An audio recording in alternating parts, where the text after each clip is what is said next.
आज हम सीखेंगे प्रतिच्छेदी रेखाएं और समांतर रेखाएं।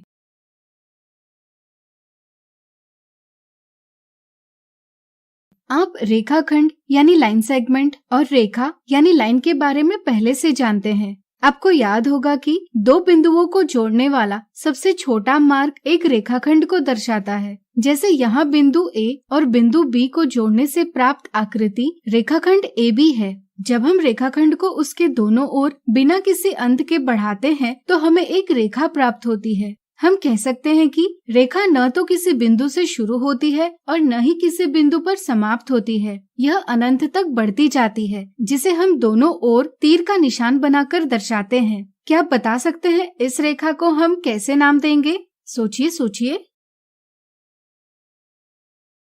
बिल्कुल सही। रेखा पर स्थित किन्हीं दो बिंदुओं से इसे हम नाम दे सकते हैं। जैसे यहाँ हम नाम देंगे रेखा AB। रेखा को अंग्रेजी के छोटे अक्षरों से भी नाम दिया जाता है, जैसे रेखा L। ध्यान रहे, रेखा एक विमीय यानी वन डायमेंशनल आकार है। जब बात आती है दो या दो से अधिक रेखाओं को एक साथ समझने की, तो हमारे सामने कई स्थितियां उपस्थित होती है। जैसे अगर आपको आपके घर की स्थिति एक मानचित्र यानी मैप पर दर्शानी होगी, तो आपको अलग अलग मार्ग बनाने होंगे। अगर आप इन्हें ध्यान से देखेंगे तो आप पाएंगे कि कुछ मार्ग प्रतिच्छेद यानी इंटरसेक्ट करते हैं, जबकि ऐसे भी कुछ मार्ग हैं जिन्हें कितना भी बढ़ाया जाए लेकिन वे कभी प्रतिच्छेद नहीं करेंगे। मार्ग का निरूपण हम रेखा से कर सकते हैं। इस तरह से रेखाओं के इस युग्म में रेखाएं प्रतिच्छेद करती है। इन्हें हम प्रतिच्छेदी रेखाएं यानी इंटरसेक्टिंग लाइंस कहते हैं। जबकि रेखाओं के इस युग्म में रेखाओं को कितना भी बढ़ाया जाए लेकिन वे कभी भी प्रतिच्छेद नहीं करती। इन्हें हम समांतर रेखाएं यानी पैरेलल लाइंस कहते हैं। अब आप प्रतिच्छेदी रेखाओं के इस युग्म को देखिए। इसमें दोनों रेखाएं यहाँ इस बिंदु पर प्रतिच्छेद कर रही है। क्या आप बता सकते हैं कि यह बिंदु कौन सी रेखा पर है? सोचिए सोचिए। बिल्कुल सही, यह बिंदु दोनों ही रेखाओं पर है, यानी कि यह बिंदु दोनों रेखाओं का उभयनिष्ठ बिंदु यानी कॉमन पॉइंट है। इस आधार पर हम यह कह सकते हैं कि अगर दो रेखाएं किसी बिंदु पर मिलती है या दो रेखाओं में एक उभयनिष्ठ बिंदु है तो वे प्रतिच्छेदी रेखाएं हैं। जिस बिंदु पर प्रतिच्छेदी रेखाएं प्रतिच्छेदन करती है उसे प्रतिच्छेद बिंदु यानी पॉइंट ऑफ इंटरसेक्शन कहते हैं। या हम यह भी कह सकते हैं कि प्रतिच्छेदी रेखाओं के उभयनिष्ठ बिंदु को प्रतिच्छेद बिंदु कहते हैं। अगर दो रेखाएं किसी भी बिंदु पर नहीं मिलती, यानी कि दो रेखाओं में उभयनिष्ठ बिंदु न हो, तो वे समांतर रेखाएं कहलाती है। जैसे यहाँ रेखाएं AB और CD समांतर है, जिसे हम इस प्रकार दर्शाते हैं। समांतर रेखाओं के संदर्भ में एक और खास बात है। चलिए इस रिबन के उपयोग से इसे समझें। क्या हम रिबन के दोनों किनारों को समांतर रेखाएं कह सकते हैं? सोचिए सोचिए। बिल्कुल सही। रिबन की चौड़ाई समान होने के कारण रिबन के दोनों किनारे कभी भी प्रतिच्छेद नहीं करेंगे, इसलिए इन्हें हम समांतर रेखाएं कह सकते हैं। इससे हमें यह ज्ञात होता है कि दोनों किनारों के बीच की दूरी हमेशा समान होती है। ठीक इसी प्रकार समांतर रेखाओं के बीच की दूरी भी समान होती है। प्रतिच्छेदी और समांतर रेखाओं की समझ के आधार पर क्या आप बता सकते हैं कि यहाँ दर्शाई कौन सी आकृतियों में प्रतिच्छेदी रेखाएं और कौन सी आकृतियों में समांतर रेखाएं दर्शाई है? वीडियो रोककर प्रयास कीजिए। चलिए हम बताते हैं। यहाँ अगर हम इन आकृतियों को देखते हैं तो इनमें रेखाएं प्रतिच्छेद नहीं करती, इसलिए इन आकृतियों में समांतर रेखाएं दर्शाई है। जबकि इन आकृतियों में रेखाएं प्रतिच्छेद कर रही है, इसलिए इन आकृतियों में प्रतिच्छेदी रेखाएं दर्शाई है। अब इन प्रतिच्छेदी रेखाओं को देखिए। यहाँ इनके बीच 90 डिग्री का कोण यानी समकोण है। ऐसी प्रतिच्छेदी रेखाएं एक दूसरे पर लंब यानी परपेंडिकुलर रेखाएं कहलाती है। जैसे यहाँ AB CD पर लंब है, जिसे हम इस प्रकार निरूपित करते हैं। तो आज हमने सीखा प्रतिच्छेदी रेखाएं और समांतर रेखाएं।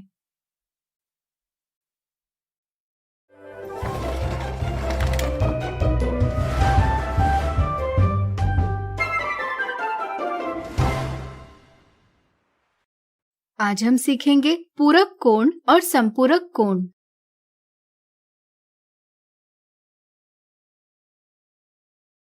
यहाँ देखिए, यह रेखाएं AB और CD बिंदु P पर प्रतिच्छेद यानी इंटरसेक्ट कर रही है। ऐसी रेखाओं को हम क्या कहते हैं? सोचिए सोचिए। बिल्कुल सही, ऐसी रेखाओं को हम प्रतिच्छेदी रेखाएं यानी इंटरसेक्टिंग लाइंस कहते हैं। दो रेखाओं के प्रतिच्छेदन से कोण यानी एंगल निर्मित होते हैं। हम चांदे यानी प्रोट्रैक्टर की सहायता से कोण का मापन करते हैं। आज हम कोण के संदर्भ में दो मजेदार अवधारणाओं को जानेंगे।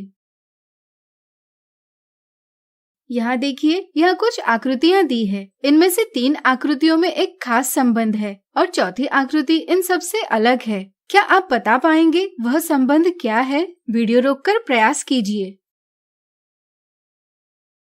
यहाँ हमें प्रत्येक आकृति में 2 कोण दिए हैं। पहली आकृति में हम देखते हैं कि कोण ABC और कोण CBD का योग 50 डिग्री धन 40 डिग्री बराबर 90 डिग्री है।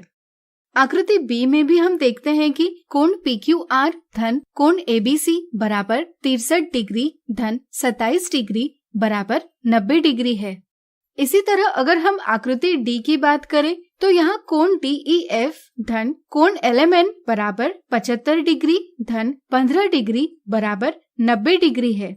इस प्रकार अगर किन्हीं भी 2 कोणों का योग 90 डिग्री होता है तो वे पूरक कोण यानी कॉम्प्लीमेंट्री एंगल्स कहलाते हैं। अब आकृति 3 में दिए कोणों को देखकर क्या आप बता सकते हैं कि वे पूरक कोण है या नहीं? सोचिए सोचिए। बिल्कुल सही, कोण TUV धन कोण VUW बराबर 25 डिग्री धन 20 डिग्री बराबर 45 डिग्री है, जो कि 90 डिग्री से छोटा है, इसलिए यह एक पूरक कोण नहीं है। आकृति 1 में कोण ABC और कोण CBD पूरक कोण है। जब 2 कोण पूरक कोण हो तो प्रत्येक कोण दूसरे कोण का पूरक यानी कॉम्प्लीमेंट कहलाता है। अब यहाँ देखिए, यहाँ कुछ आकृतियाँ दी है। यहाँ भी तीनों आकृतियों में एक खास संबंध है। क्या बता पाएंगे वह संबंध क्या है? वीडियो रोककर प्रयास कीजिए। यहाँ भी हमें प्रत्येक आकृति में 2 कोण दिए हैं। आकृति A में हम देखते हैं कि दोनों कोणों का योग 55 डिग्री धन 125 डिग्री बराबर 180 डिग्री है। आकृति B में कोणों का योग 105 डिग्री धन 75 डिग्री बराबर 180 डिग्री है। आकृति C में भी कोणों का योग 90 डिग्री धन 90 डिग्री बराबर 180 डिग्री ही है। इसी प्रकार अगर किन्हीं भी 2 कोणों का योग 180 डिग्री होगा तो वे संपूरक कोण यानी सप्लीमेंट्री एंगल्स कहलाते हैं। यदि 2 कोण जैसे 55 डिग्री का कोण और 125 डिग्री का कोण संपूरक है तो उनमें से प्रत्येक कोण दूसरे कोण का संपूरक यानी सप्लीमेंट कहलाता है। जैसे यहाँ 55 डिग्री का कोण 125 डिग्री के कोण का संपूरक है, या हम यह भी कह सकते हैं कि 125 डिग्री का कोण 55 डिग्री के कोण का संपूरक है। अगर आप पूरक और संपूरक कोणों की अवधारणा समझ गए होंगे तो बताइए, नीचे दी आकृतियों में कौन सी आकृतियाँ पूरक कोणों के उदाहरण है और कौन सी आकृतियाँ संपूरक कोणों के उदाहरण है? क्या इनमें ऐसे भी आकृतियाँ हैं जिनके कोण न तो पूरक है और न ही संपूरक? वीडियो रोककर प्रयास कीजिए। चलिए हम बताते हैं। यहाँ आकृति ACF में से प्रत्येक के कोणों का योग 90 डिग्री है, अतः इन आकृतियों में दर्शाए कोण एक दूसरे के पूरक कोण है। आकृति B और E में हम देखते हैं कि कोणों का योग 180 डिग्री है, इसलिए इन आकृतियों में दर्शाए कोण एक दूसरे के संपूरक कोण है। आकृति D के कोणों का योग 138 डिग्री है, इसलिए आकृति D में दर्शाए कोण न तो पूरक कोण है और न ही संपूरक कोण है। तो अब आपकी पूरक और संपूरक कोणों की समझ बन गई होगी। आज हमने सीखा पूरक कोण और संपूरक कोण। अगले वीडियो में कुछ उदाहरणों से इन्हें और अच्छे से जानेंगे।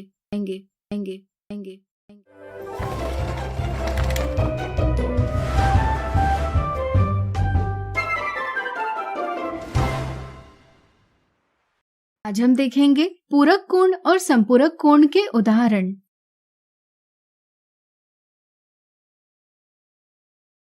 सही और गलत कथन पहचानिए। दो न्यून कोण यानी एक्यूट एंगल्स पूरक कोण यानी कॉम्प्लीमेंट्री एंगल्स हो सकते हैं। पिछले वीडियो में हमने सीखा कि अगर किन्हीं दो कोणों का योग 90 डिग्री हो तो उन्हें एक दूसरे के पूरक कोण कहा जाता है, और अगर किन्हीं दो कोणों का योग 180 डिग्री हो तो इन्हें संपूरक कोण यानी सप्लीमेंट्री एंगल्स कहा जाता है। इस आधार पर चलिए पता करें दिया कथन सही है या गलत। हम 90 डिग्री के कोण को विभाजित कर दो कोण बनाएं तो वे न्यून कोण ही प्राप्त होंगे, यानी कि दो न्यून कोण पूरक कोण हो सकते हैं, इसलिए दिया कथन सही है। दो न्यून कोण संपूरक कोण हो सकते हैं। चलिए पता करें दिया कथन सही है या गलत। मान लीजिए कोण A और कोण B न्यून कोण है। इसका अर्थ हुआ कोण A 90 डिग्री से छोटा है और कोण B भी 90 डिग्री से छोटा है। अगर हम दोनों कोणों को जोड़ेंगे तो हमें कोण A धन कोण B का योग 180 डिग्री से कम ही प्राप्त होगा। इससे यह पता चलता है कि दो न्यून कोण संपूरक कोण नहीं हो सकते, यानी कि दिया कथन गलत है। दो अधिक कोण यानी ऑब्ट्यूज एंगल्स पूरक कोण हो सकते हैं। चलिए पता करें यह कथन सही है या गलत। मान लीजिए कोण A और कोण B अधिक कोण है। इसका अर्थ हुआ कोण A 90 डिग्री से बड़ा है और कोण B भी 90 डिग्री से बड़ा है। अगर हम दोनों कोणों को जोड़ेंगे तो हमें कोण A धन कोण B का योग 90 डिग्री से ज्यादा ही प्राप्त होगा। इससे यह पता चलता है कि दो अधिक कोण पूरक कोण नहीं हो सकते, यानी कि दिया कथन गलत है। दो अधिक कोण संपूरक कोण हो सकते हैं। क्या आप बता सकते हैं कि यह कथन सही है या गलत? सोचिए सोचिए। चलिए हम बताते हैं। मान लीजिए कोण A और कोण B अधिक कोण है। इसका अर्थ हुआ कोण A और कोण B 90 डिग्री से बड़े हैं। अगर हम दोनों कोणों को जोड़ेंगे तो हमें कोण A धन कोण B का योग 180 डिग्री से ज्यादा ही प्राप्त होगा। इससे यह पता चलता है कि दो अधिक कोण संपूरक कोण भी नहीं हो सकते, यानी कि यह कथन गलत है। ध्यान रहे, अगर एक कोण न्यून कोण हो और दूसरा अधिक कोण तो इनका योग 180 डिग्री हो सकता है, यानी कि वे संपूरक कोण हो सकते हैं। दो समकोण यानी राइट एंगल्स पूरक कोण हो सकते हैं। जैसा कि आपको ज्ञात होगा, दो समकोण पूरक कोण नहीं हो सकते क्योंकि इनका योग 180 डिग्री होता है जो कि 90 डिग्री से बड़ा है। इसलिए दो समकोण पूरक कोण नहीं हो सकते, इसलिए यह कथन गलत है। दो समकोण संपूरक कोण हो सकते हैं। अगर हम दो समकोणों को जोड़े तो हमें इनका योग 180 डिग्री प्राप्त होता है, इसलिए दोनों समकोण संपूरक कोण होते हैं, यानी कि दिया कथन सही है। सही कथन और गलत कथन की पहचान करते हुए अब आप जान ही गए होंगे कि दो न्यून कोण एक दूसरे के पूरक कोण हो सकते हैं, लेकिन वे संपूरक कोण नहीं हो सकते। दो अधिक कोण एक दूसरे के न तो पूरक कोण हो सकते हैं और न ही संपूरक कोण, और दो समकोण एक दूसरे के पूरक कोण नहीं हो सकते, लेकिन संपूरक कोण हो सकते हैं। आज हमने देखे पूरक कोण और संपूरक कोण के उदाहरण।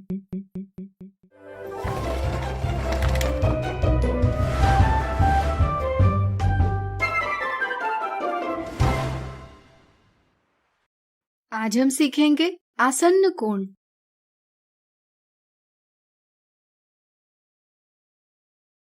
यहाँ पंखे का चित्र दिखाया गया है। अगर यहाँ हम किन्हीं दो कोणों को ले तो वे एक दूसरे के आसन्न कोण यानी एडजेसेंट एंगल्स है।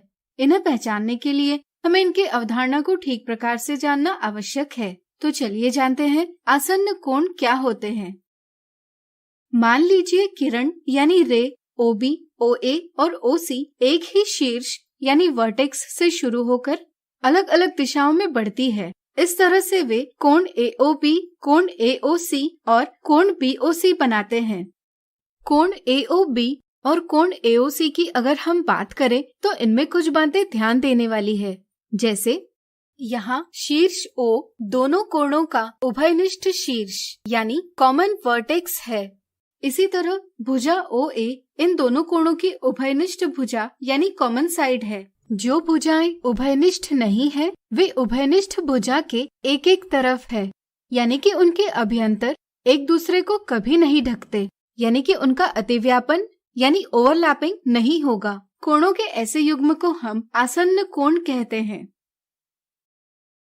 अब इस आकृति को देखिए। आप देख सकते हैं कि यहाँ कोण PQR और कोण RQM इन तीनों प्रतिबंधों का पालन करते हैं, इसलिए ये भी आसन्न कोण है। इसी तरह आसन्न कोणों के कुछ उदाहरण इस प्रकार है। अगर आप अपने चारों ओर देखेंगे तो आपको आसन्न कोण कई स्थितियों में दिखाई देंगे। इनमें से कुछ उदाहरण इस प्रकार है। इसी तरह क्या आप कुछ और उदाहरण सोच सकते हैं? प्रयास कीजिए। अब इस आकृति को देखिए। क्या इसमें दर्शाए कोण आसन्न कोण है? सोचिए सोचिए। चलिए हम बताते हैं। इस आकृति में दोनों कोणों का शीर्ष समान नहीं है।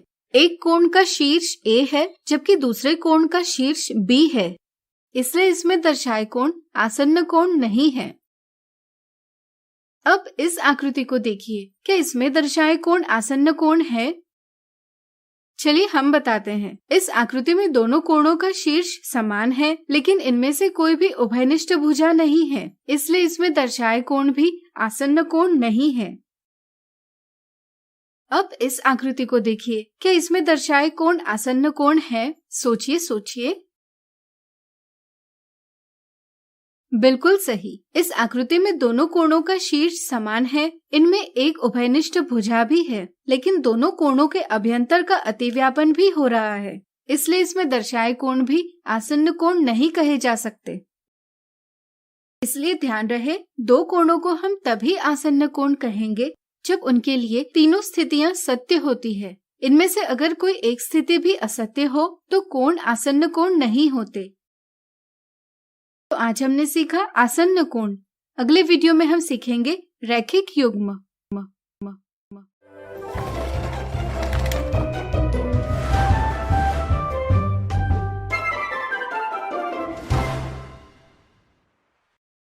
आज हम सीखेंगे शीर्षाभिमुख कोण।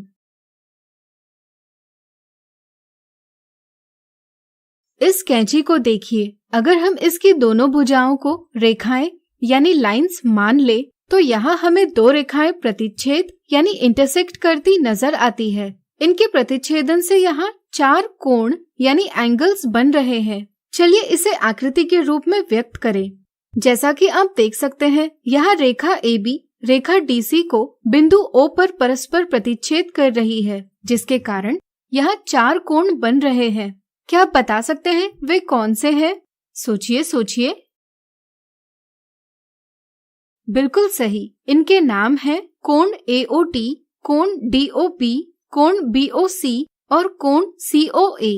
चलिए कोण AOD की बात करते हैं। यह कोण किरण यानी रे OA और किरण OD से बना है। अगर यहाँ हम देखें तो किरण OB किरण OA की विपरीत किरण यानी अपोजिट रेज है और किरण OC किरण OD की विपरीत किरण है।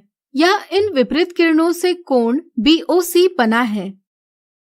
किन्हीं दो किरणों से बना कोण और उनके विपरीत किरणों से बना कोण एक दूसरे के शीर्षाभिमुख कोण यानी वर्टिकली अपोजिट एंगल कहलाते हैं। इसलिए कोण AOD और कोण BOC एक दूसरे के शीर्षाभिमुख कोण है। तो क्या अब आप कोण COA का शीर्षाभिमुख कोण ज्ञात कर पाएंगे? प्रयास कीजिए। बिल्कुल सही। कोण COA का शीर्षाभिमुख कोण है कोण BOD। ध्यान रहे, शीर्षाभिमुख कोण आसानी से पहचानने के लिए हम शीर्ष से विपरीत दिशाओं में देखते हैं। अब चलिए शीर्षाभिमुख कोणों के गुण देखें। इस आकृति में दर्शाए शीर्षाभिमुख कोणों को देखिए। क्या वे बराबर लग रहे हैं? सोचिए सोचिए। चलिए पता लगाते हैं। पता लगाने के लिए हम इनका माप ज्ञात करेंगे। इसके लिए हम चांदे का प्रयोग करेंगे। कोण AOD का माप ले। चांदे को ठीक प्रकार से रखकर हमें कोण AOD का माप प्राप्त होगा 45 डिग्री।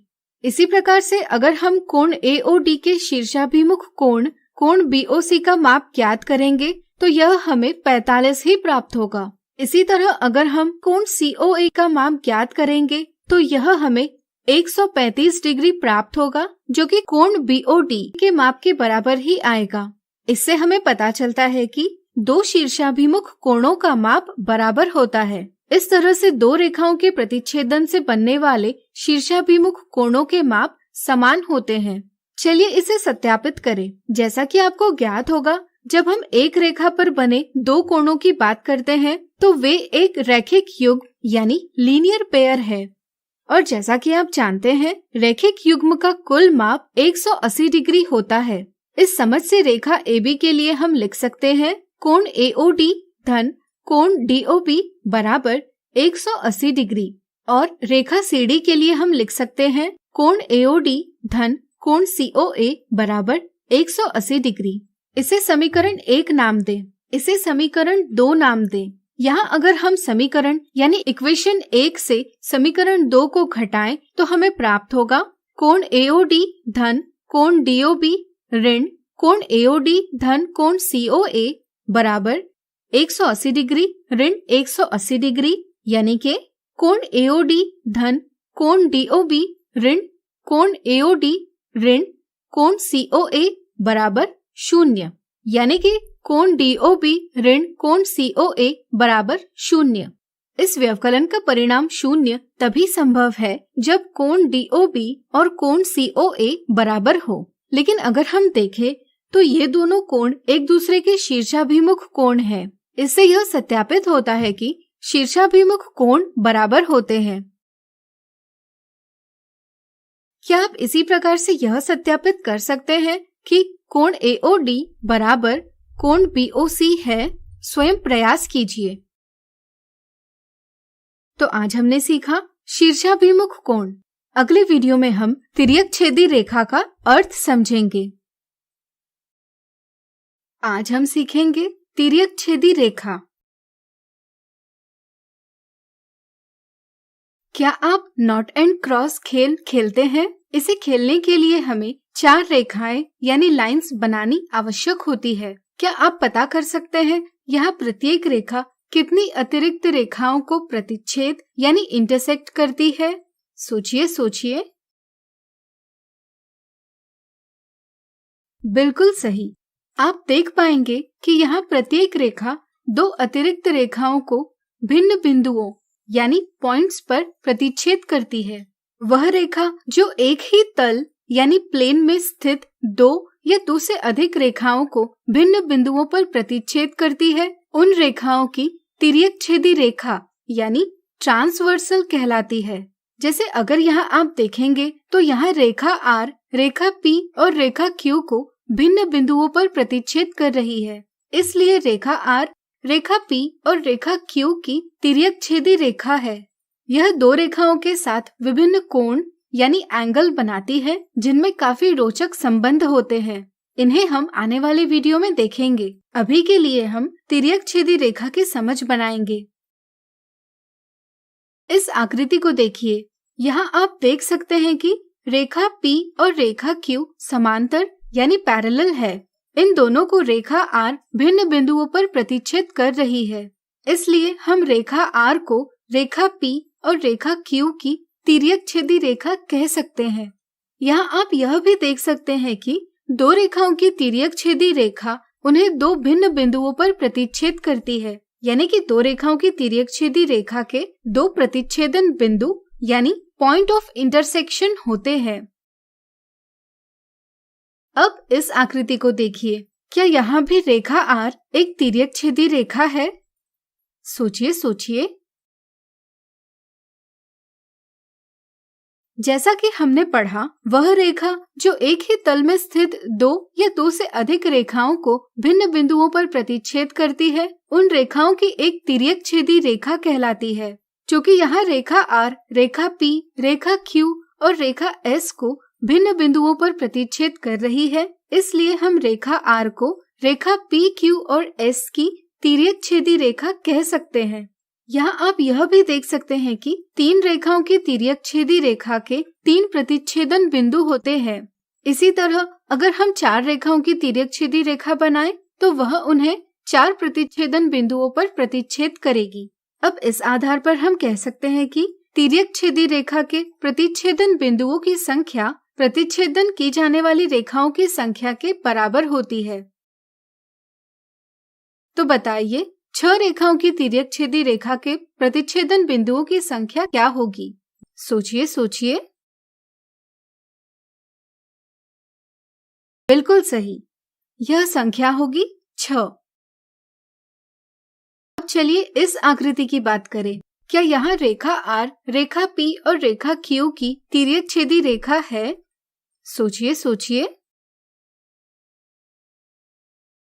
बिल्कुल सही, यहाँ हम देखते हैं कि रेखा R, रेखा P और रेखा Q को प्रतिच्छेद तो करती है, लेकिन वह दोनों को एक ही बिंदु पर प्रतिच्छेद करती है, अलग अलग बिंदुओं पर नहीं। ऐसी स्थिति में हम रेखा R को रेखा P और रेखा Q की तिर्यक छेदी रेखा नहीं कहते। क्या यहाँ रेखा R तीनों रेखाओं P, Q और S की तिर्यक छेदी रेखा है? विचार करें। आपने बिल्कुल सही सोचा। यहाँ रेखा P, रेखा Q और रेखा R एक ही बिंदु पर प्रतिच्छेद कर रही है, इसलिए हम R को तीनों रेखाओं P, Q और S की तिर्यक छेदी रेखा नहीं कह सकते।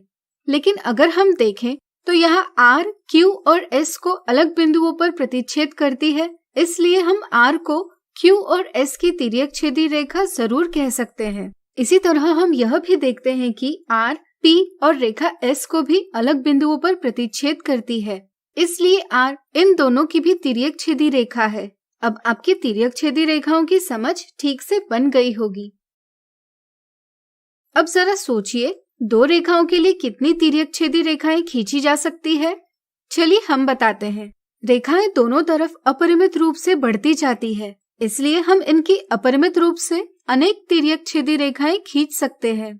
अब आपकी तिर्यक छेदी रेखा की समझ बन गई होगी। तो आज हमने सीखा तिर्यक छेदी रेखा। अगले वीडियो में हम तिर्यक छेदी रेखा द्वारा निर्मित कोणों की चर्चा करेंगे। आज हम सीखेंगे तिर्यक छेदी रेखा द्वारा निर्मित निम्नलिखित कोण।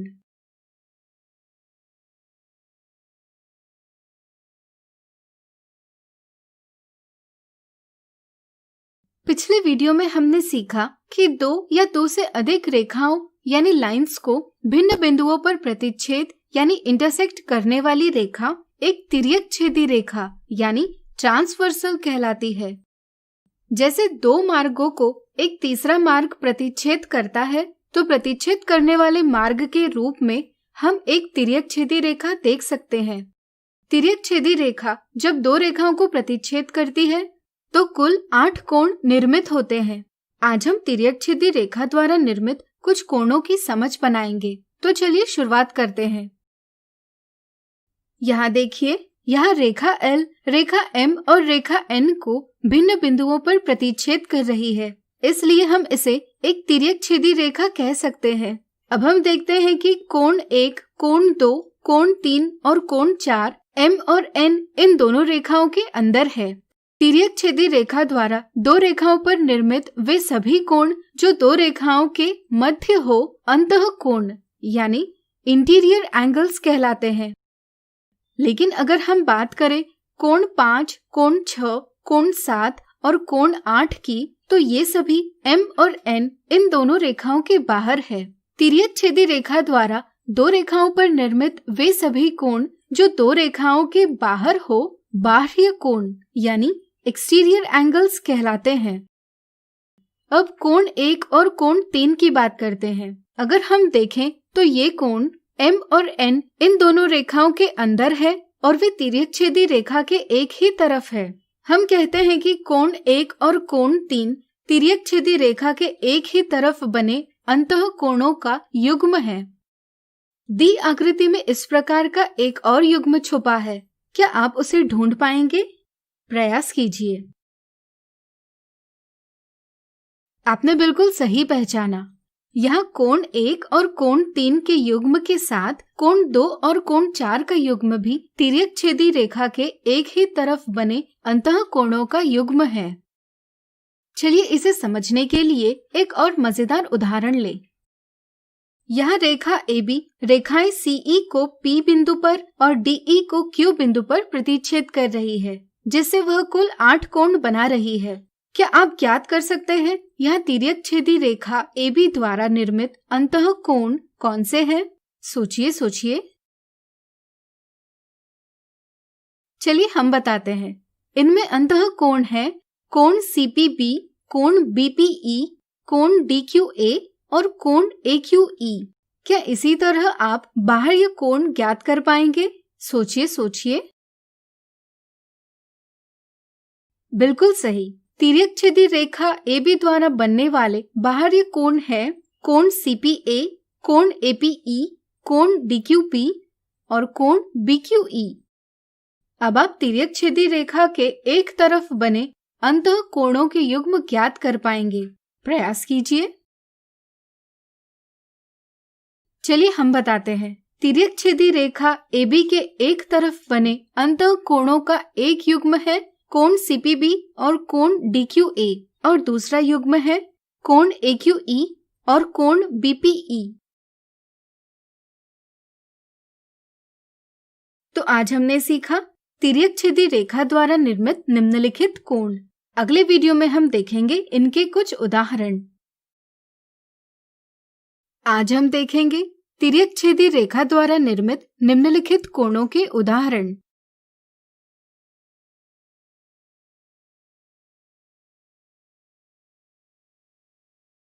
राहुल ने नीचे दिए चित्र को देखकर यह ज्ञात किया कि कोण 1 और कोण 2 तिर्यकछेदी रेखा J के एक ही तरफ बने अंतः कोणों यानी इंटीरियर एंगल्स का युग्म है।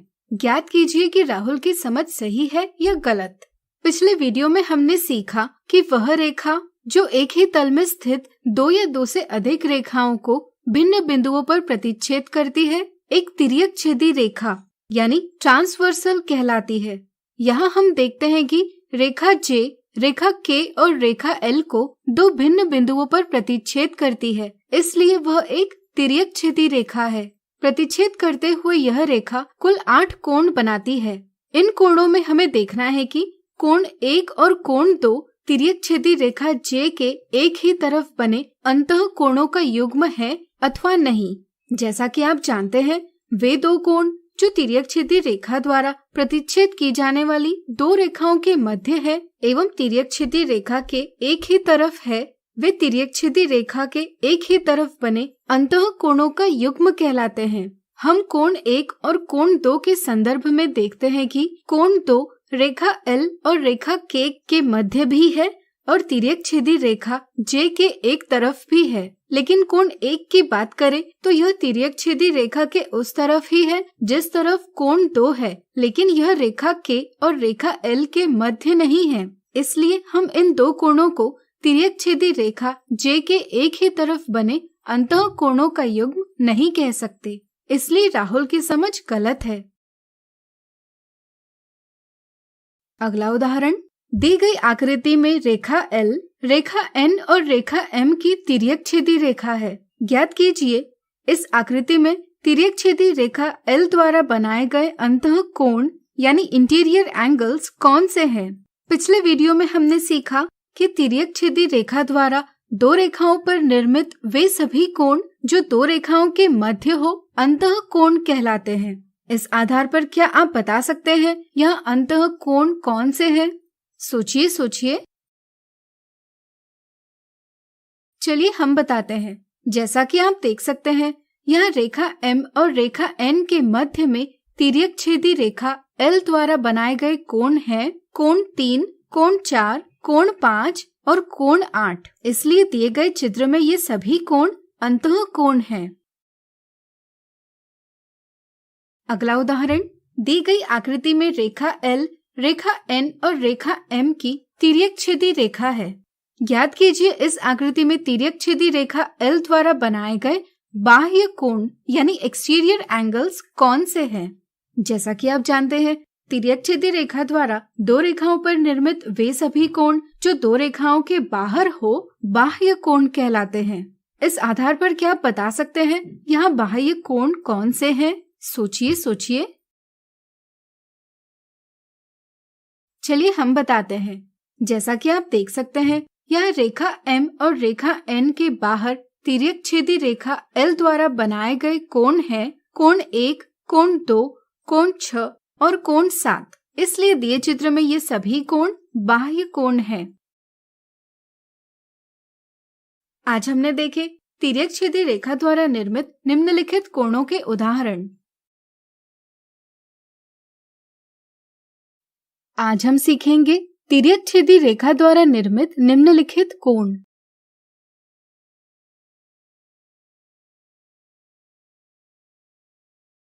पिछले वीडियो में हमने सीखा कि दो या दो से अधिक रेखाओं को भिन्न बिंदुओं पर प्रतिच्छेद करने वाली रेखा एक तिर्यक छेदी रेखा यानी ट्रांसवर्सल कहलाती है।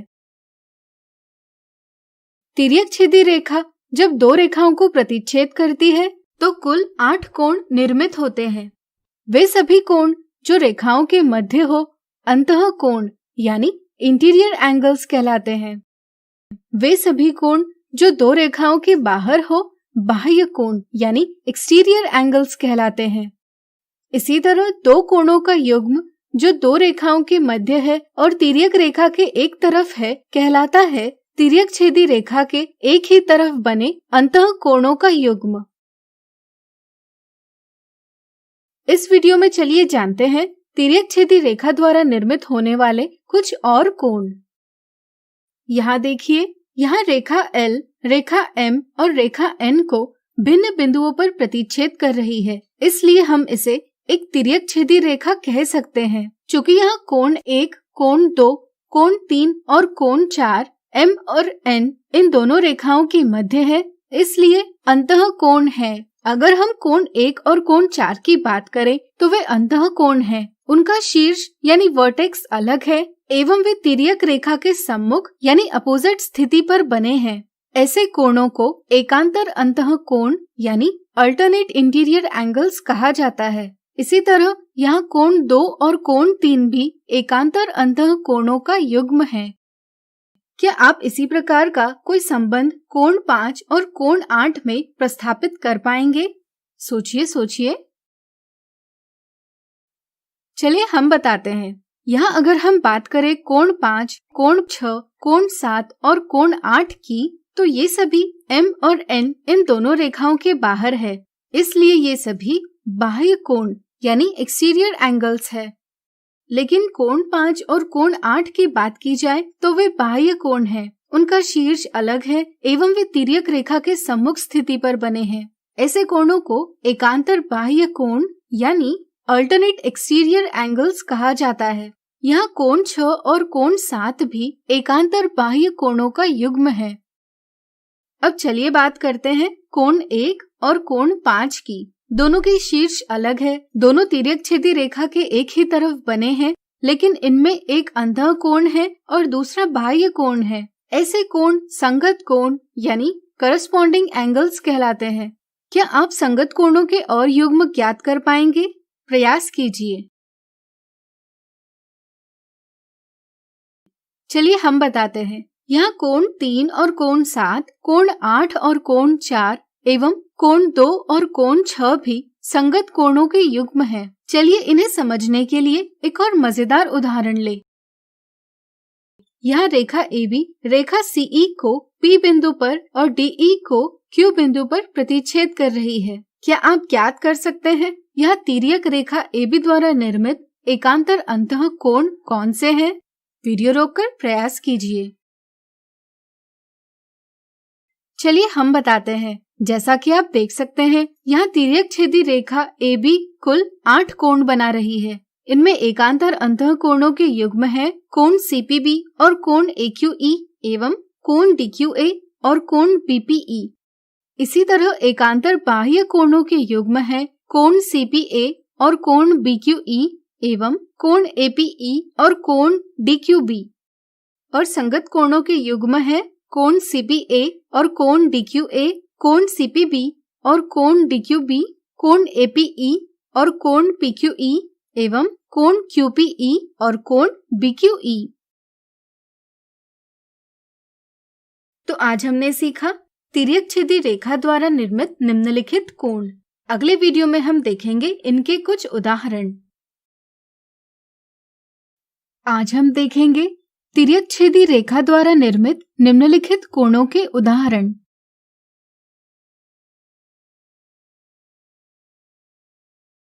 दी आकृतियों में से कौन सी आकृतियों में संगत कोणों यानी करस्पॉन्डिंग एंगल्स का युग्म दर्शाया गया है?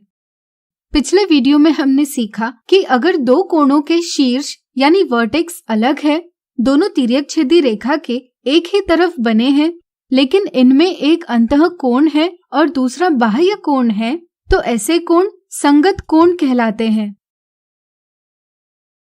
तो क्या आप बता सकते हैं दी आकृतियों में संगत कोण कौन सी आकृतियों में दर्शाए गए हैं? सोचिए सोचिए। बिल्कुल सही, संगत कोण आकृति सी में दर्शाए गए हैं। अगला उदाहरण, दी आकृतियों में से कौन सी आकृतियों में एकांतर अंतः कोणों यानी अल्टरनेट इंटीरियर एंगल्स का युग्म दर्शाया गया है? चलिए अब दूसरे सवाल को हल करें। जैसा कि हमने सीखा, वे अंतः कोण जिनका शीर्ष अलग है और वे तिर्यक रेखा के सम्मुख यानी अपोजिट स्थिति पर बने हैं कहलाते हैं एकांतर अंतः कोण। व्याख्या के अनुसार हम देखते हैं कि आकृति बी और आकृति डी में एकांतर अंतः कोण दर्शाए गए हैं।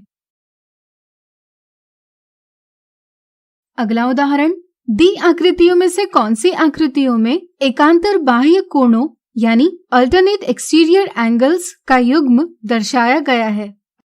आपको यह जरूर ज्ञात होगा कि वे बाह्य कोण जिनका शीर्ष अलग है और वे तिर्यक रेखा के सम्मुख स्थिति पर बने हैं कहलाते हैं एकांतर बाह्य कोण। दी आकृतियों में आप देख सकते हैं कि आकृति ए और आकृति ई में एकांतर बाह्य कोण दर्शाए गए हैं। अगला उदाहरण, नीचे दी आकृति को ध्यान से देखकर पहचानिए। एल और एम की तिर्यकछेदी रेखा एन द्वारा निर्मित संगत कोणों के युग्म, ओ और एन की तिर्यकछेदी रेखा एम द्वारा निर्मित संगत कोणों के युग्म और कोण 5 के एकांतर अंतः कोण।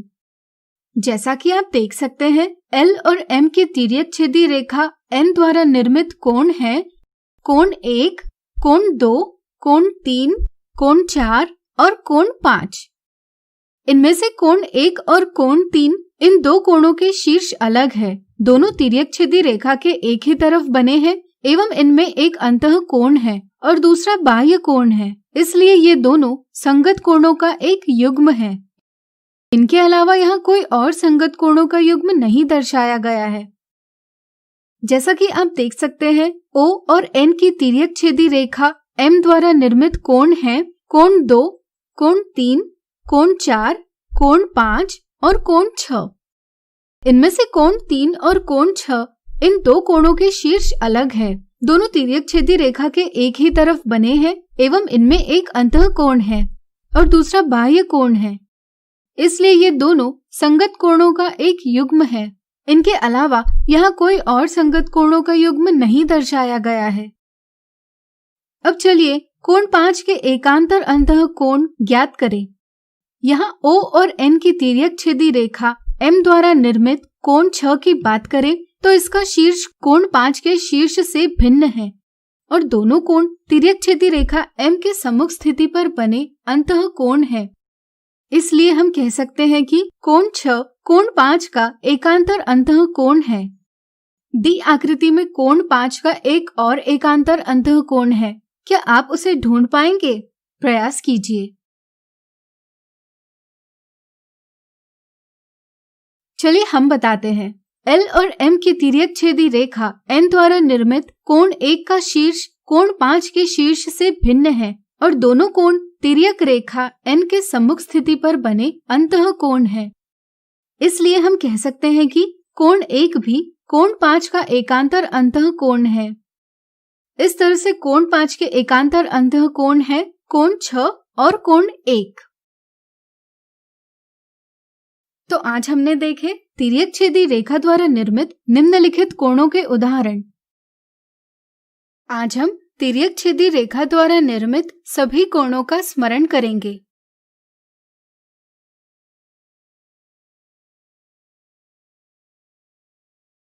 बच्चों, पिछले 2 वीडियो में हमने तिर्यक छेदी रेखा यानी ट्रांसवर्सल द्वारा निर्मित कोणों के बारे में जाना। चलिए आज इन सबको एक साथ स्मरण करें।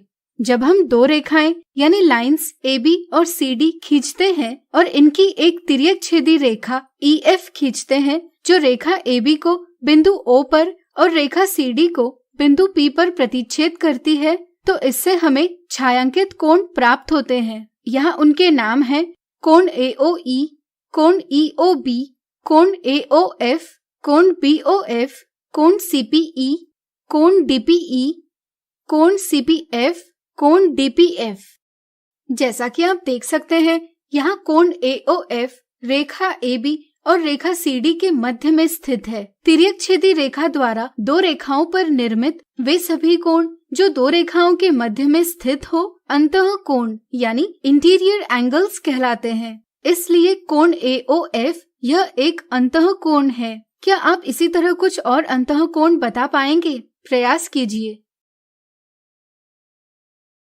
यहाँ कोण AOF के जैसे ही कोण BOF, कोण CPE और कोण DPE भी AB और CD इन 2 रेखाओं के मध्य में स्थित है, इसलिए ये भी अंतः कोण है। चलिए अब हम अंतः कोणों के एक युग्म कोण AOF और कोण DPE की बात करें। हमने देखा कि वे अंतः कोण हैं। हम यह भी देखते हैं कि इनके शीर्ष यानी वर्टेक्स अलग है। इसी तरह दोनों कोण तिर्यक रेखा EF के सम्मुख यानी अपोजिट स्थिति पर बने हैं। अगर किन्हीं 2 कोणों के लिए दी गई तीनों स्थितियां सत्य हो, तो कोणों का ऐसा युग्म एकांतर अंतः कोण यानी अल्टरनेट इंटीरियर एंगल्स कहलाया जाता है। इसी तरह यहाँ कोण BOF और कोण CPE एकांतर अंतः कोणों का एक और युग्म है। अब चलिए कोण AOE की बात करें। क्या इसे हम एक अंतः कोण कह सकते हैं? सोचिए। चलिए हम बताते हैं। यह कोण रेखा AB और रेखा CD दोनों रेखाओं के बाहर है। तिर्यक छेदी रेखा द्वारा 2 रेखाओं पर निर्मित वह कोण जो दोनों रेखाओं के बाहर हो बाह्य कोण यानी एक्सटीरियर एंगल कहलाता है। इसलिए यहाँ कोण AOE एक अंतः कोण नहीं बल्कि एक बाह्य कोण है। कोण AOE की तरह यहाँ कोण EOB, कोण DPF और कोण CPF भी बाह्य कोण है। अगर हम कोण AOE और कोण DPF की बात करें तो आप देख सकते हैं कि वे दोनों बाह्य कोण हैं। दोनों के शीर्ष अलग है एवं वे तिर्यक रेखा के सम्मुख स्थिति पर बने हैं। कोणों के ऐसे युग्म को हम एकांतर बाह्य कोण यानी अल्टरनेट एक्सटीरियर एंगल्स कहते हैं। इनके अलावा क्या आप एकांतर बाह्य कोणों का एक और युग्म ढूंढ पाएंगे? प्रयास कीजिए। चलिए हम बताते हैं। यहाँ कोण CPF और कोण EOP एकांतर बाह्य कोणों का एक और युग्म बनाते हैं। अब चलिए अपना ध्यान अंतः कोणों पर केंद्रित करते हैं। यहाँ रेखा AB और रेखा CD की तिर्यक रेखा EF छायांकित 4 अंतः कोण बनाती है। अगर हम कोण AOF और कोण CPE को देखते हैं तो हमें पता चलता है कि वे तिर्यक छेदी रेखा EF के एक ही तरफ है। इसलिए कोण AOF और कोण CPE तिर्यक छेदी रेखा के एक ही तरफ बने अंतः कोणों का एक युग्म है। तिर्यक छेदी रेखा की दूसरी ओर अगर हम देखें तो हमें तिर्यक छेदी रेखा EF के एक ही तरफ बने अंतः कोणों का एक और युग्म दिखाई देता है, कोण BOF और कोण DPE। आगे बढ़ते हुए क्या आप कोण AOE और कोण CPE में कोई संबंध बता सकते हैं? विचार करें। चलिए हम बताते हैं। यहाँ दोनों कोणों के शीर्ष अलग है। दोनों तिर्यक छेदी रेखा के एक ही तरफ बने हैं, लेकिन इनमें कोण CPE एक अंतः कोण है जबकि कोण AOE एक बाह्य कोण है। कोणों का एक ऐसा युग्म संगत कोणों का युग्म यानी पेयर ऑफ करस्पॉन्डिंग एंगल्स कहलाता है। ध्यान रहे, संगत कोण हमेशा 2 रेखाओं के सापेक्ष संगत स्थितियों जैसे ऊपर अथवा नीचे, बाएं अथवा दाएं में बने होते हैं। इस समझ से हम संगत कोणों के कुछ और युग्म कोण AOF और कोण CPF, कोण BOF और कोण DPF, कोण DPE और कोण EOB प्राप्त कर सकते हैं। अब चलिए एक मजेदार सवाल देखें। यहाँ रेखा L और M की तिर्यकछेदी रेखा K छायांकित कोण बना रही है। आप कोण 1 का बचे सभी कोणों के संदर्भ में वर्णन कीजिए। वीडियो रोककर आप इस पर विचार कीजिए। हम देखते हैं कि कोण 1 और कोण 2 एक रैखिक युग्म यानी लीनियर पेयर बनाते हैं। क्या आप इसका अर्थ बता सकते हैं? सोचिए सोचिए। बिल्कुल सही। इसका अर्थ है कि कोण 1 और कोण 2 का योग 180 डिग्री है। इसलिए यहाँ कोण 1 कोण 2 का संपूरक कोण यानी सप्लीमेंट्री एंगल है। इसी तरह कोण 1 कोण 3 भी संपूरक कोण है। कोण 1 कोण 4 का शीर्षाभिमुख कोण यानी वर्टिकली अपोजिट एंगल है। कोण 1 कोण 5 का संगत कोण यानी करस्पॉन्डिंग एंगल है। क्योंकि इनके शीर्ष अलग है, वे तिर्यक रेखा के एक ही तरफ बने हैं और दो रेखाओं के सापेक्ष संगत स्थितियों में बने हैं। कोण 1 और कोण 7 दोनों बाह्य कोण यानी एक्सटीरियर एंगल्स हैं। अगर कोण 1 और कोण 8 की बात करें तो हम देखते हैं कि दोनों बाह्य कोण हैं, लेकिन वे तिर्यक रेखा के सम्मुख स्थिति पर बने हैं। इसलिए वे एकांतर बाह्य कोणों का युग्म बनाते हैं। इसी तरह क्या आप कोण 1 और कोण 6 का संबंध प्राप्त कर पाएंगे? अपने मित्रों या अध्यापक के साथ चर्चा करके इसका जवाब और कारण ज्ञात कीजिए। इस तरह आप बचे कोणों का भी दूसरे कोणों के संदर्भ में वर्णन करने का प्रयास कीजिए। अब यहाँ देखिए, यहाँ दो समांतर रेखाएं L और M पर तिर्यकछेदी रेखा P छायांकित कोण बना रही है। यहाँ कुछ कोणों के बीच में मजेदार संबंध होते हैं जिन्हें हम अगले वीडियो में समझेंगे। तो आज हमने तिर्यकछेदी रेखा द्वारा निर्मित सभी कोणों का स्मरण किया। अगले वीडियो में हम समांतर रेखाओं पर तिर्यकछेदी रेखा द्वारा निर्मित कोणों पर चर्चा करेंगे।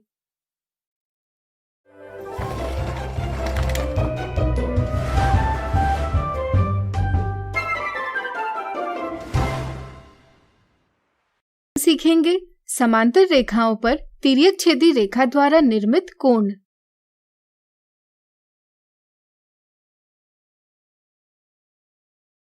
रेखाओं के इन युग्मों को देखिए। क्या आप इनमें कोई अंतर बता सकते हैं? सोचिए सोचिए। चलिए हम बताते हैं। रेखाओं के इस युग्म में दो रेखाएं प्रतिच्छेद कर रही है। ऐसी रेखाएं प्रतिच्छेदी रेखाएं यानी इंटरसेक्टिंग लाइंस कहलाती है। अब रेखाओं के इस युग्म को देखिए। रेखाओं के इस युग्म में रेखा P और रेखा Q को कितना भी बढ़ाया जाए वे कभी भी प्रतिच्छेद नहीं करेंगी, यानी कि इन दोनों के बीच की दूरी हमेशा समान रहेगी। ऐसी रेखाएं जो कभी भी प्रतिच्छेद नहीं करती समांतर रेखाएं यानी पैरेलल लाइंस कहलाती है। रेखा P और रेखा Q समांतर है। यह हम इस प्रकार दर्शाते हैं। अब रेखाओं के इस युग्म को देखिए। आकृति में दोनों रेखाएं प्रतिच्छेद नहीं करती, लेकिन रेखा का कोई अंत नहीं होता। तो चलिए इन्हें बढ़ाकर देखें। अगर हम इन्हें बढ़ाकर देखते हैं तो वे एक बिंदु पर प्रतिच्छेद करती है, यानी कि दोनों रेखाएं समांतर नहीं बल्कि प्रतिच्छेदी रेखाएं हैं। आज हम समांतर रेखाओं की तिर्यकछेदी रेखा के बारे में चर्चा करेंगे। पिछले वीडियो में हमने सीखा कि दो रेखाओं की तिर्यकछेदी रेखा अलग अलग कोण बनाती है। जब वे दोनों रेखाएं समांतर हो तो तिर्यकछेदी रेखा द्वारा बने कोणों के बारे में हमें और भी मजेदार बातें पता चलती है। चलिए इनके बारे में जानते हैं। इन्हें हम एक गतिविधि करते हुए समझेंगे। रूलर को कागज पर रखकर हम इसके ऊपरी किनारे के अनुदिश रेखा L खींचेंगे। रूलर की स्थिति में परिवर्तन किए बिना हम निचले किनारे के अनुदिश रेखा M खींचेंगे। इससे हमें दो समांतर रेखाएं प्राप्त होंगी, रेखा L पैरेलल M। फिर हम एक तिर्यकछेदी रेखा खींचेंगे जिससे हमें दर्शाए गए कोण प्राप्त होंगे। चलिए चांदे के उपयोग से कोण 1 का माप ज्ञात करें। जैसा कि आप देख सकते हैं, यहाँ हमें कोण 1 का माप 50 डिग्री प्राप्त हुआ है। इसी प्रकार अगर हम कोण 1 के संगत कोण यानी करस्पॉन्डिंग एंगल कोण 5 का माप ज्ञात करेंगे तो ये भी 50 डिग्री ही प्राप्त होगा।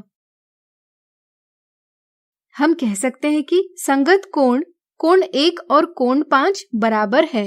इसी तरह संगत कोण कोण 2 और कोण 6 भी बराबर है।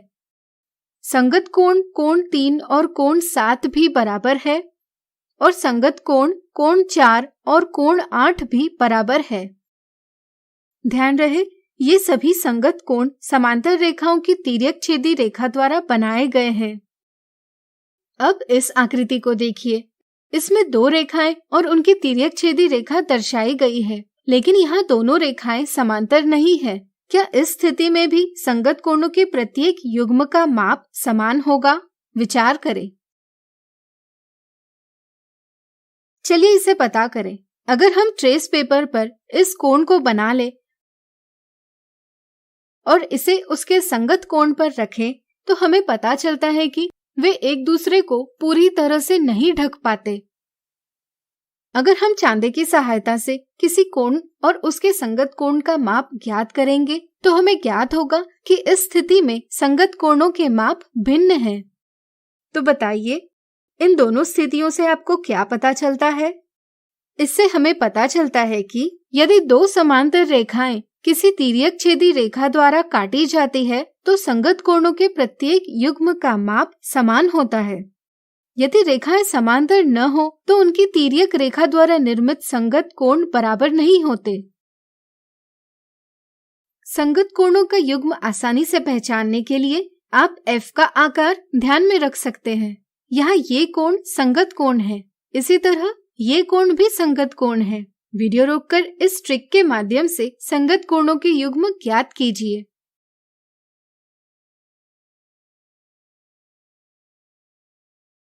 अब इस आकृति को देखकर क्या आप बता सकते हैं कि कोण 3 और कोण 5 में क्या संबंध है? सोचिए सोचिए। बिल्कुल सही, ये एकांतर अंतः कोण यानी अल्टरनेट इंटीरियर एंगल्स है। संगत कोणों की तरह समांतर रेखाओं की तिर्यक छेदी रेखा द्वारा निर्मित एकांतर अंतः कोणों के बीच में भी एक मजेदार संबंध होता है। चलिए इसे समझें। यहाँ कोण 1 और कोण 3 शीर्षाभिमुख कोण यानी वर्टिकली अपोजिट एंगल्स है और हम जानते हैं कि शीर्षाभिमुख कोण बराबर होते हैं, इसलिए हम कह सकते हैं कि कोण 3 कोण 1 के बराबर है। लेकिन कोण 5 और कोण 1 समांतर रेखाओं की तिर्यक छेदी रेखा द्वारा निर्मित संगत कोण है, इसलिए वे भी बराबर है। चूंकि कोण 1 कोण 3 और कोण 5 दोनों के बराबर है, इसलिए हम कह सकते हैं कि कोण 3 कोण 5 के बराबर है। इसी तरह अगर हम ट्रेस पेपर पर इस कोण को बना ले और इसे उसके एकांतर अंतः कोण पर रखें तो हमें पता चलता है कि दोनों का माप समान है। अब इस आकृति को देखिए। इसमें भी 2 रेखाएं और उनकी तिर्यक छेदी रेखा दर्शाई है, लेकिन यहाँ दोनों रेखाएं समांतर नहीं है। इस स्थिति में अगर हम ट्रेस पेपर पर यह कोण बना ले, इसे उसके एकांतर अंतः कोण पर रखें तो इस स्थिति में दोनों कोण एक दूसरे को पूरी तरह से नहीं ढकते, यानी कि इनके माप बराबर नहीं है। यह हम एकांतर अंतः कोणों के किसी भी युग्म के लिए देख सकते हैं। तो बताइए, इन दोनों स्थितियों से आपको क्या पता चलता है? सोचिए सोचिए। बिल्कुल सही, हम कह सकते हैं कि यदि 2 समांतर रेखाएं किसी तिर्यक छेदी रेखा द्वारा काटी जाती है तो एकांतर अंतः कोणों का प्रत्येक युग्म समान होता है। यदि रेखाएं समांतर न हो तो उनकी तिर्यक छेदी रेखा द्वारा निर्मित एकांतर अंतः कोण बराबर नहीं होते। एकांतर कोणों का युग्म पहचानने के लिए आप Z का आकार ध्यान में रख सकते हैं। इसी तरह समांतर रेखाओं की तिर्यक छेदी रेखा द्वारा निर्मित एकांतर बाह्य कोणों यानी अल्टरनेट एक्सटीरियर एंगल्स का युग्म भी बराबर होता है। इसलिए कोण 1 बराबर कोण 7 और कोण 2 बराबर कोण 8 है। ऐसा क्यों? इसका कारण आप स्वयं ज्ञात कीजिए।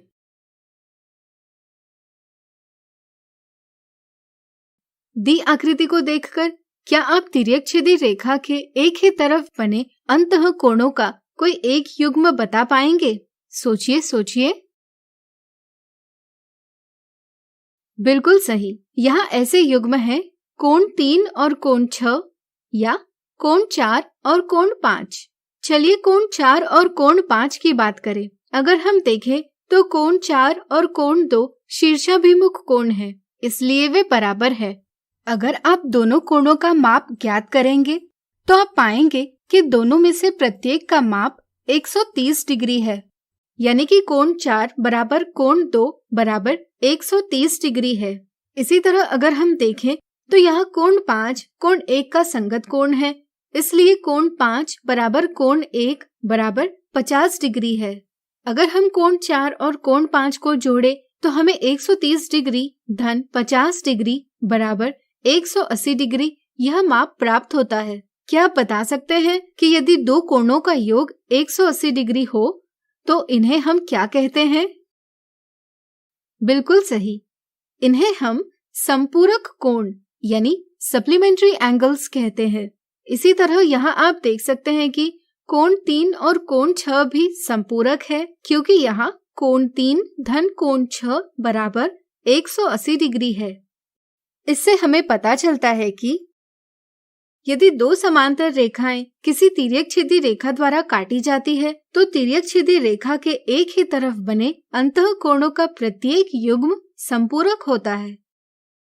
यदि रेखाएं समांतर न हो तो तिर्यकछेदी रेखा के एक ही तरफ बने अंतः कोणों का प्रत्येक युग्म संपूरक नहीं होता। तो आज हमने सीखा समांतर रेखाओं पर तिर्यकछेदी रेखा द्वारा निर्मित कोण। अगले वीडियो में हम सीखेंगे दो रेखाएं समांतर है या नहीं, इसकी जांच कैसे की जाती है।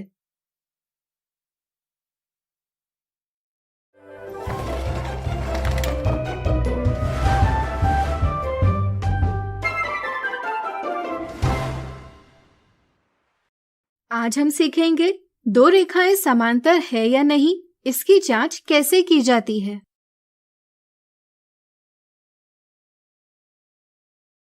मान लीजिए हमें दो रेखाएं दी गई है, रेखा L और रेखा M।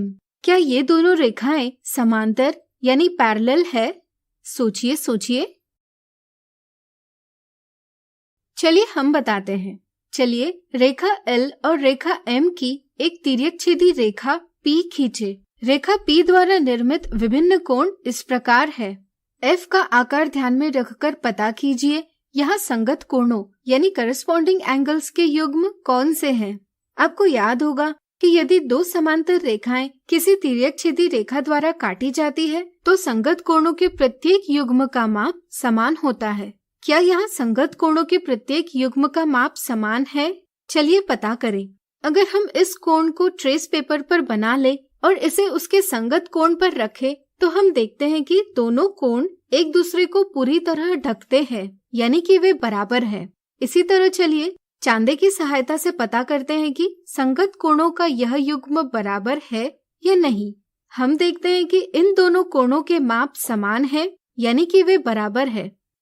चूंकि संगत कोणों के सभी युग्म बराबर है, इसलिए यहाँ रेखाएं L और M समांतर है। इस तरह से यदि एक तिर्यकछेदी रेखा दो रेखाओं को इस प्रकार काटती है कि बनने वाले संगत कोण बराबर होते हैं तो रेखाएं समांतर होती है।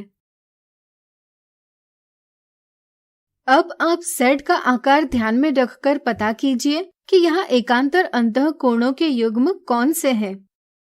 यहाँ एकांतर अंतः कोणों यानी अल्टरनेट इंटीरियर एंगल के युग्म इस प्रकार है। हम एकांतर अंतः कोणों की तुलना करके भी पता कर सकते हैं कि रेखा L और M समांतर है या नहीं। चलिए इसे समझें। आपको याद होगा कि यदि दो समांतर रेखाएं किसी तिर्यकछेदी रेखा द्वारा काटी जाती है तो एकांतर अंतः कोणों का प्रत्येक युग्म समान होता है। अगर हम इस कोण को ट्रेस पेपर पर बना ले और इसे उसके एकांतर अंतः कोण पर रखें तो दोनों कोण एक दूसरे को पूरी तरह से ढकते हैं, यानी कि इनके माप बराबर है। यह एकांतर अंतःकोणों के सभी युग्मों के लिए सत्य है। चूंकि यह एकांतर अंतःकोणों का प्रत्येक युग्म समान है, इसलिए हम कह सकते हैं कि रेखा L और रेखा M समांतर रेखाएं हैं। इस तरह से यदि एक तिर्यक छेदी रेखा दो रेखाओं को इस प्रकार काटती है कि बनने वाले एकांतर अंतःकोण बराबर होते हैं, तो वे रेखाएं समांतर होती है।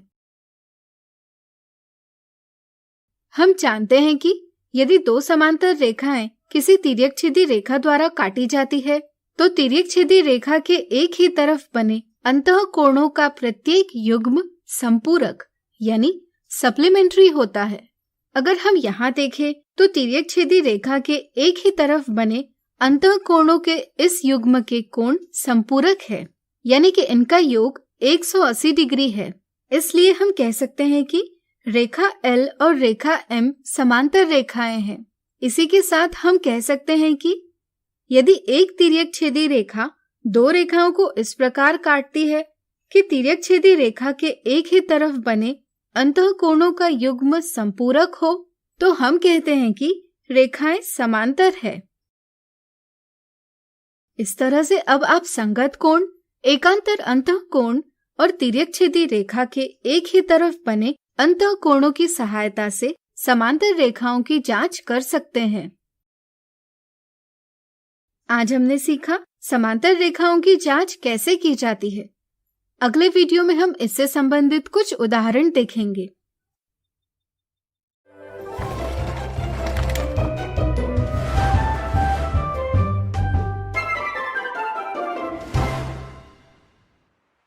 आज हम देखेंगे समांतर रेखाओं पर तिर्यक छेदी रेखा द्वारा निर्मित कोणों के उदाहरण।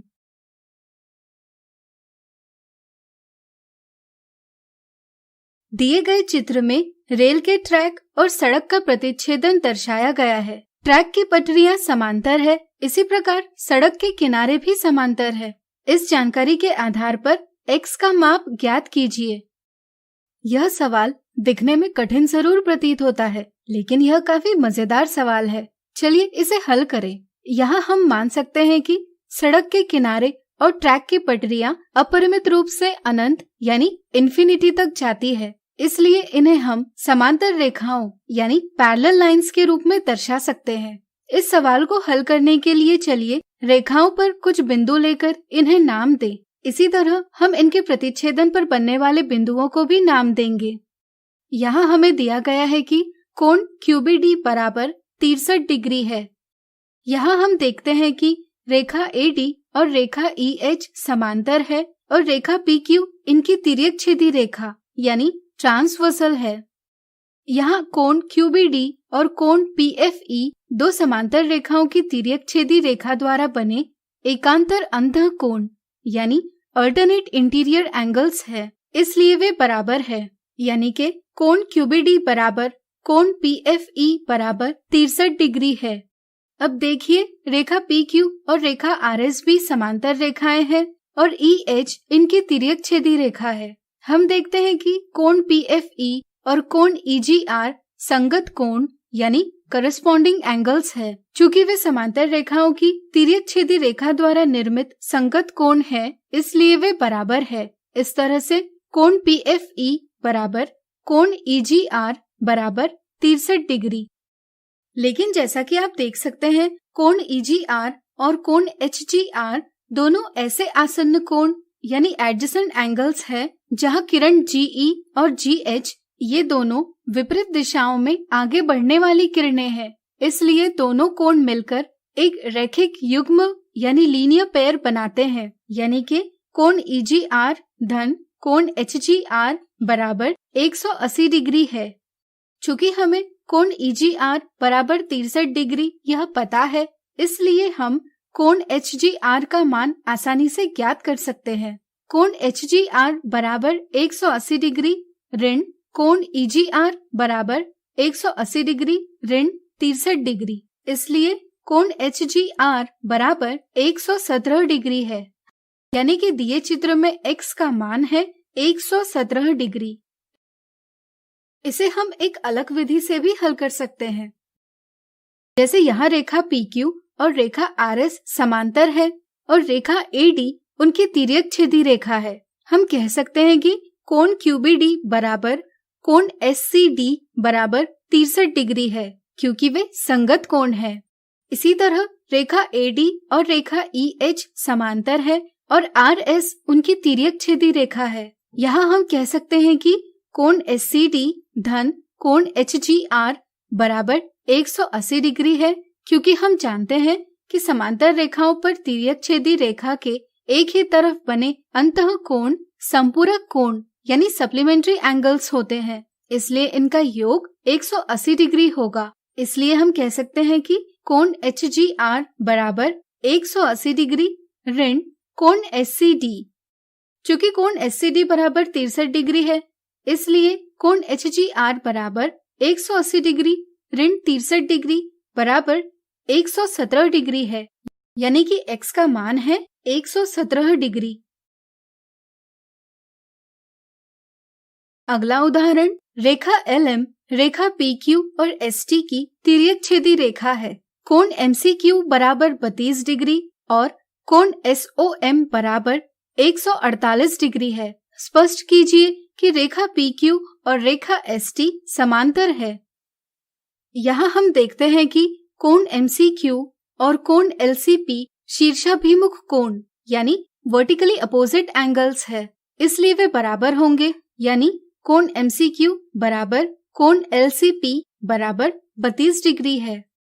यहाँ कोण LCP और कोण SOM तिर्यक छेदी रेखा के एक ही तरफ बने अंतः कोण है। अगर हम इनको जोड़ेंगे तो हमें कोण LCP धन कोण SOM बराबर 32 डिग्री धन 148 डिग्री बराबर 180 डिग्री प्राप्त होता है, यानी कि तिर्यक छेदी रेखा के एक ही तरफ बने अंतः कोणों का युग्म संपूरक है। यदि एक तिर्यक छेदी रेखा दो रेखाओं को इस प्रकार काटती है कि तिर्यक छेदी रेखा के एक ही तरफ बने अंतः कोणों का युग्म संपूरक हो, तो हम कहते हैं कि वे रेखाएं समांतर है। इससे यह स्पष्ट होता है कि रेखा PQ और रेखा ST समांतर है। तो आज हमने देखे समांतर रेखाओं की तिर्यक छेदी रेखा द्वारा निर्मित कोणों के उदाहरण। अगले वीडियो में देखेंगे इनसे जुड़ी कुछ मिथ्या धारणाएं।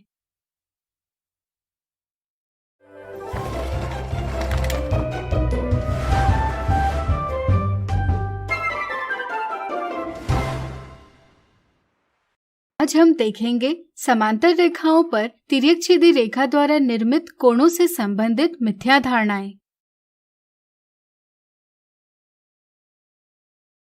मिथ्या धारणा 1, निम्नलिखित आकृति के संदर्भ में कौन सा कथन सही है?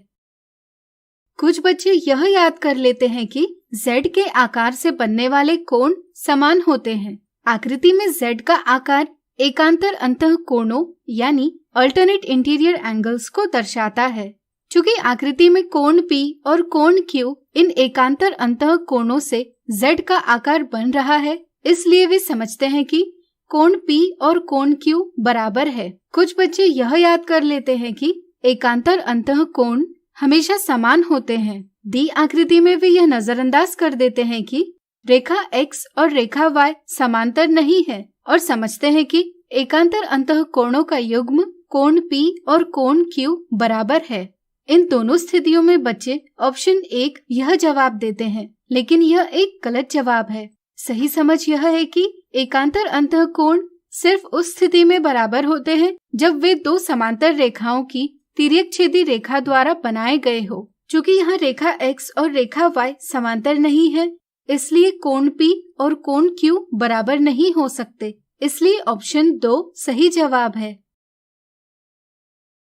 मिथ्या धारणा 2, निशा और मनीषा नीचे दी आकृति पर विचार कर रहे थे। निशा का मानना था कि दी आकृति में कोण A बराबर कोण B है, जबकि मनीषा का मानना था कि कोण A और कोण B बराबर नहीं है।